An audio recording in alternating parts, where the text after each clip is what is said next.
Transferring designs is a very useful skill to know for an engraver, especially if you're not the best at drawing in the beginning. I would still recommend learning to draw instead of relying solely on transfers, as drawing is a really rewarding skill to have as an engraver, but let's focus on the transfers for now. So this method of transferring images uses acetone, and you need some image or letters from a laser printer. And a regular inkjet printer will not work. I can't tell you why, because I'm not that smart when it comes to printers, but laser printer, it's got to be a laser printer. One thing you want to keep in mind is whenever you print off your image is you want it to be backwards.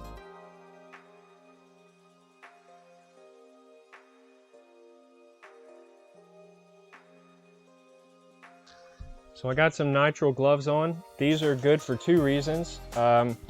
First one is that you don't get acetone on your hands because acetone is kind of nasty. Second reason is that you want to keep from getting oil on whatever you're transferring. Oil will mess up the transfer, so you want your material to be as clean as possible. So acetone is useful for this, as you just take some acetone and you rub it on whatever you're transferring to. This will clear any of the oils from your hand off of it and give you a much cleaner, more consistent transfer. So we've done that. Now we want to take our image, which is printed from just regular printer paper, and you want to leave a little bit of space on the side for tape. The reason you want to tape it down is if you don't, the image can move a little bit and will mess up the transfer.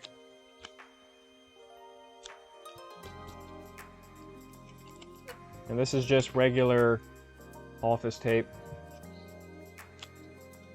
And what I like to do is I like to get the tape on one end, and then while the other end is not taped down, put tape on it, and then apply a little bit of pulling pressure. You can see I'm pulling it so that whenever you lay it down, it's got a little bit of tension to it and it keeps it from rippling and waving, giving you a much more consistent transfer.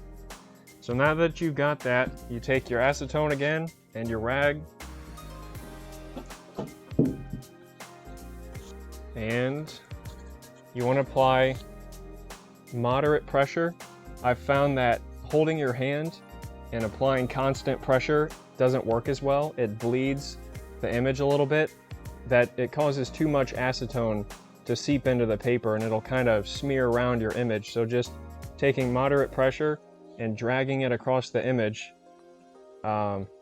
this will give you the most consistent results with doing this transfer method. So that should be good. It doesn't take too long to transfer it. You just want to make sure you do it enough to get every part of the image. And now take off one of your gloves. The acetone will have dried almost immediately. And you can, whoops. There we go. So that's not the most consistent transfer. I would go back and do that again just because the D is a little hard to see, as well as the E and N.